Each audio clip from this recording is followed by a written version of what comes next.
So let's go to the cornerbacks. Let's just go one here. Hmm. Brashad Breeland, DJ Hayden, and Xavier Rhodes. Who do you like here, Mark? Man, I like all three of those guys, honestly. So this is gonna be tough. Um, man, you just thinking about it, like off the top of my head, I'm like, Breland's played well for the Chiefs. He knows what's going on here. It would Yep. be good to bring him back. But man, Xavier Rhodes is the guy that I've liked for a while, and I think that I might like to see him in Chiefs red. So I'm gonna say Xavier Rhodes.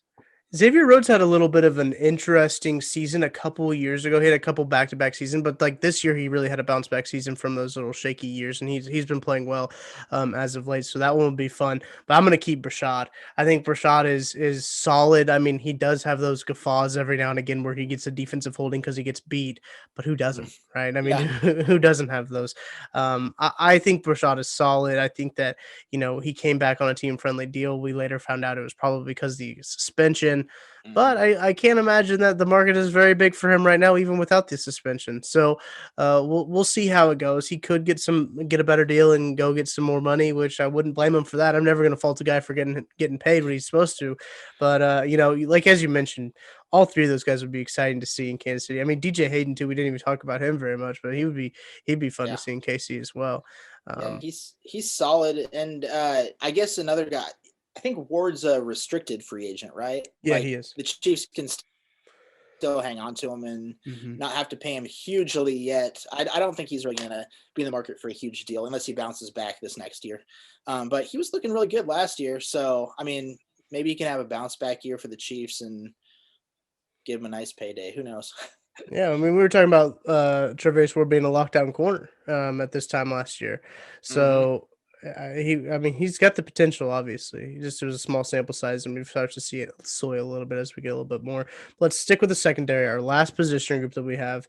Mark, I appreciate you joining me. I think this has been a really fun game. I hope the people at home have enjoyed listening to it and playing along with us. And the last position we have is safety, and I really think the Chiefs' drafting strategy hinges on this position right here.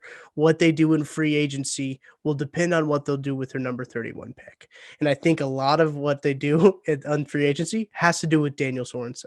I think Daniel Sorensen deciding if he's going to stay or if he's going to go is really going to dictate if the Chiefs go out and find another safety, if they draft another safety, if they think they need to get an edge. If Daniel Sorensen comes back, they can probably feel more comfortable getting an edge. There's a lot of things that hinge on Daniel Sorensen's decision right here. And when doesn't it, right? When doesn't the Chiefs defense hinge on Daniel Sorensen? It seems like that it always does.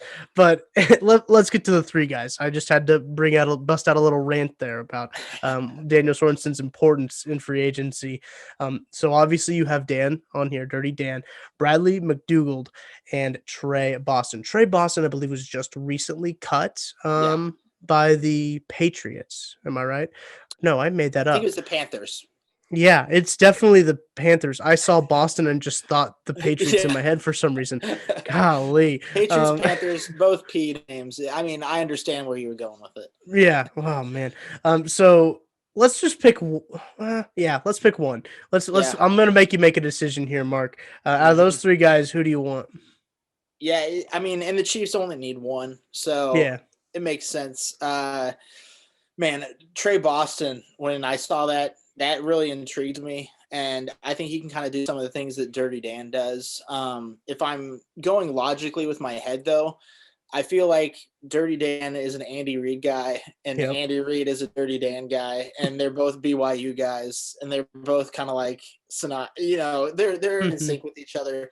And we did see Dirty Dan have his best season as a Chief, I think, this past season, Yeah. which is good. I think, maybe he can try to work that into more money, but I think that he'll probably end up coming back to the Chiefs on, not a super cheap deal, but cheaper than probably what he'd get from another team. So I'm going to say Dirty Dan, putting the hammer down, staying in Locking Kansas it City. in. Yeah. See, I go back and forth on this all the time. I need to look up the age of Dirty Dan because he's not as old as you think he is. He Yeah. looks a lot older than he really Yes. is. Yeah. No offense to Dan Sorensen at all. He's only 30, but he looks like he's like 45. Yeah. Um, I think Trey Boston's 31 too, so he's even a little older than Dan, which yeah. also What factored in a tiny bit. And I forget how long these guys have been in the league. That seems crazy that Trey Boston is 30. No, he's 28.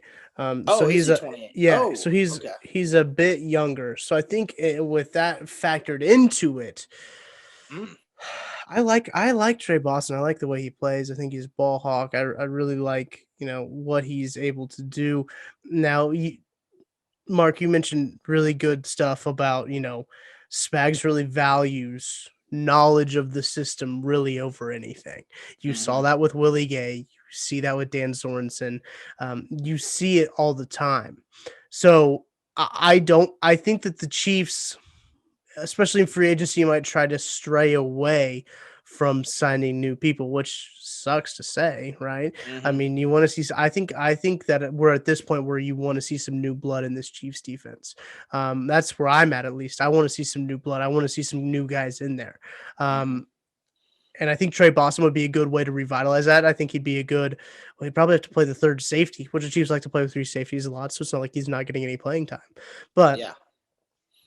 it'll be interesting to see what Dan Sorensen does. And if Dan Sorensen doesn't go and they sign, say, Trey Boston, do they have enough cap room to sign somebody at edge? Do they end up having to draft an edge with their first pick? What happens with the offensive line at that point? Just a ton of scenarios you can Yeah. play out in your head.